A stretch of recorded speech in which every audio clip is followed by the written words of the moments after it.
feels really good to be able to have the opportunity to hire other artists.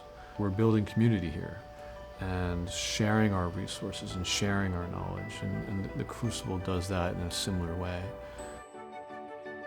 Much of the work that I enjoy involves a large group of people who come together to develop a piece that is bigger than themselves. You can be creative here. It's awesome to be able to have that ability to express myself. It's not just following a design, getting it fabricated, getting it out the door. I think it's one of the things I love most about him is that he brings people in and makes space and gives them a voice and lets them exercise their creativity. He always assembles great teams of people to create crazy stuff. I feel like that's kind of a skill in and of itself. Many of the relationships that I developed over my years working at the Crucible, we've continued to be friends and collaborators. The Crucible really is a cornerstone of the industrial arts community here in the Bay Area. The first time I met Sean was when I started apprenticing under Brian Enright.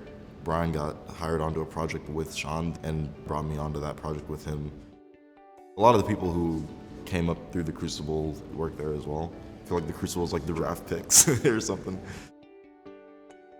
If there wasn't a place like the Crucible, I would not be an industrial artist. The community that Sean has is so critically connected to the Crucible. Crucible was the first place where I ever sold a sculpture. It shows you that yeah, my work is valuable. Being an artist is not an easy career path in the slightest bit, but it is a viable career path.